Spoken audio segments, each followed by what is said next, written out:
இன்னைக்கு நடந்துகிட்டு இருக்குது. ராணுவத்துல எப்படி பல கடினமான டியூட்டிஸ்லாம் இருக்கோ, ஸோ அதே மாதிரி தான் இந்த குக்கு ஒர்க்கையும் ஒரு கடினமான டியூட்டியா நான் பார்க்குறேன். ஏன்னா மத்த டியூட்டிஸ், மற்ற ஒர்க் எல்லாமே வந்துட்டு அவங்களுக்கு கவர்மெண்ட் ஹாலிடே இருக்குது, சண்டே இருக்குது, ட்ரேட்ஸ்மேன்னா டியூஸ்டே அந்த மாதிரி டயத்துல எல்லாம் அவங்களுக்கு பிரேட் ஆஃப் ஆகும். நல்லா ரெஸ்ட் எடுப்பாங்க. ரெஸ்ட் டைம் கிடைக்கும். கண்டிப்பா வாரத்துல ஒரு நாள் கண்டிப்பா ரெஸ்ட் டைம் கிடைச்சிடும். ஆனா இந்த குக்கு ஒர்க்குக்கு மட்டும் வருஷத்துல 365 நாளும் அவங்க சமையல் செஞ்சு தான் ஆகணும். ஒரு நாள் கூட ரெஸ்ட் கிடையாது. பார்டர்ல கூட எடுத்துக்கிட்டீங்கன்னா ஒரு சில நேரங்கள்லாம் வந்துட்டு ஐஸ் விழுந்துகிட்டே இருக்கும். தொடர்ந்து 3-4 நாட்கள் ஐஸ் விழுந்துகிட்டே இருக்கும். அந்த மாதிரி டயத்துல மற்ற சோல்ஜர்ஸ் எல்லாம் அட்டுக்குள்ள இருந்து வெளியே கூட வர மாட்டாங்க. அட்டுக்குள்ளேயே வந்துட்டு ரெஸ்ட் எடுத்துட்டு இருப்பாங்க.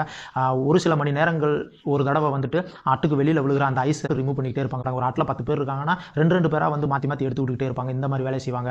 டியூட்டி கூட அந்த போஸ்ட்ல ஒரு 20 பேர் இருக்காங்க, 25 பேர் இருக்காங்கன்னா ஒரு ஆள் 1 ஹவர் மீதமா ஒரு நாள் ஃபுல்லா அப்படியே மாத்தி மாத்தி டியூட்டி பார்த்துப்பாங்க. ஆனா குக்கு மட்டும் இடி விழுந்தாலும் சரி, பனி விழுந்தாலும் சரி, இல்ல வெள்ளம் வந்தாலும் சரி, என்ன ஆனாலும் சரி, எவ்வளவு அஞ்சு வந்தாலும் சரி, அவங்க சாப்பாடு செஞ்சே ஆகணும். அவங்க சாப்பாடு செஞ்சு கொடுத்தாதான் மற்ற சோல்ஜர்ஸ் டியூட்டியை பார்க்க முடியுன்ற சூழ்நிலைனால அவங்க எந்த சூழ்நிலை இருந்தாலும் சாப்பாடு செஞ்சே ஆகணும். ஸோ பல கடினமான டியூட்டிகளில் ஒன்று இந்த குக்கு ஒர்க்கும் தான். ட்ரேட்ஸ்மேன் ஒர்க்லேயே அதாவது எஸ்கே சஃபாய் கரம், கோப்லர், அப்புறம் பார்பர், டெய்லர், இந்த மாதிரி பல ஒர்க் இருந்தாலும் இவங்களுக்கு கூட அந்த ஒர்க்கை ஸ்டாப் பண்ணிட்டு ஒரு நாள் ரெஸ்ட் எடுக்கலாம். ஏன் ஏதாவது எமர்ஜென்சி சிச்சுவேஷன்ல பல நாள் கூட அந்த ஒர்க்கை ஸ்டாப் பண்ணி வைக்கலாம். ஒரு பிரச்சனை இருக்காது. ஆனால் குக் ஒர்க் மட்டும் தான் ஒரு 6 நாள் கூட ஸ்டாப் பண்ணவே முடியாத ஒரு ஒர்க். எப்பயுமே குக் ஒர்க் வேலை செஞ்சே ஆகணும். மெஸ்ஸை வந்துட்டு மூடவே முடியாது. எந்த சூழ்நிலையும், எவ்வளோ கடினமான சூழ்நிலையும் அவங்க வந்துட்டு ஒர்க் பண்ணியே ஆகணும். ஸோ அதனால இது மிக மிக கடினமான ஒர்க்கில் ஒன்றா நான் பார்க்குறேன்.